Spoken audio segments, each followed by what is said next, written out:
দর্শক, আমরা কতই না শুনেছি বাইক প্রেমীদের গল্প। আজ আমরা একটি ব্যতিক্রমী বাইক প্রেমীর গল্প শুনবো, যিনি কিনা তার পছন্দের দল বিশ্বকাপকে সামনে রেখে তার বাইকটি সেই দলের পতাকার আদলে তৈরি করেছে।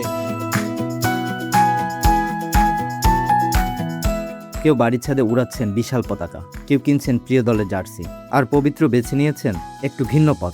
নিজের বাইকটিকেই বানিয়ে ফেলেছেন প্রিয় দলের ভালোবাসার প্রতীক। 3টা স্টার আছে, আর একটা স্টার নিয়ে ইনশাল্লাহ এই ওয়ার্ল্ড কাপ শেষে পুরো এলাকা জুড়ে এই হুন্ডা নিয়ে ঘুরবো।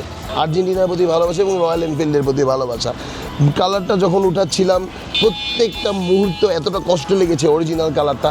পরে যখন ফাইনালি ডিজাইনের পর এরকম একটা কালার চোখের সামনে আসে, আসলে মানে অনেক অনেক খুশি লাগে। যত কষ্ট লেগেছিল এই বাইকের অরিজিনাল কালারটা উঠাতে, একবার পুলিশে ধরছিল, তো পুলিশে ধরে যেটা হলো যে একটা মানে মজার ঘটনাই ঘটলো। আমার সাথে সেলফি তুলে আমাকে ছেড়ে দেয়। I absolutely have zero interest showing my bike of. আমার যে বাইকটা আমি কালার করেছি এবং পুরোটাই আমার ভালোবাসা, 100% ভালোবাসা। শুধু রং করানোই নয়, বাইকটির প্রতিটি অংশে ফুটিয়ে তুলেছেন তার প্রিয় দলের পরিচয়। রাস্তায় বের হলে এই ব্যতিক্রমী বাইক দেখে ঘুরে তাকাতে বাধ্য হন পথচারীরা। অনেকে ছবি তুলছেন, কেউ আবার প্রশংসা করছেন তার এই সৃজনশীল উদ্যোগে। দলকে ভালোবেসে নিজের একটা দামি বাইককে এভাবে মডিফাই করলেন। প্রায় 40 থেকে 45,000 টাকার মতো খরচ। ফুটবলের ভালোবাসাটা ছড়িয়ে যাক ভাইয়ের মতো। বাইক দেখে মনে হলো অনেক মাশাআল্লাহ, অনেক সুন্দর। আর আর্জেন্টিনার অনেক সুন্দরভাবে মডিফাই করাইছে উনি, ভালো লাগছে বাইকটা। রয়্যাল এনফিল্ডকে যে রংটা করাইছে, রংটা খুবই সুন্দর।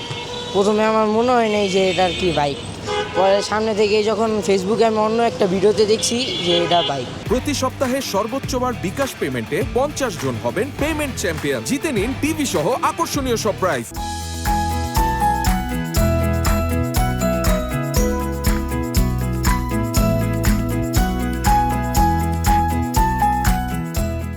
আমার পেছনে যে বাইকটি দেখতে পাচ্ছেন সেটি কিনা একজন আর্জেন্টিনা ভক্ত, তিনি কিনা তার পছন্দের দল আর্জেন্টিনার পতাকার আদলে তার বাইকটি সম্পূর্ণ রং করেছে এবং সেটি রং করতে প্রায় 40 থেকে 50,000 টাকার মতো খরচ পড়েছে। এবং সেই বাইকটি দেখতে কিন্তু মানুষ তার কাছে আসছেন এবং সেই বাইকের সাথে ছবি উঠাচ্ছেন।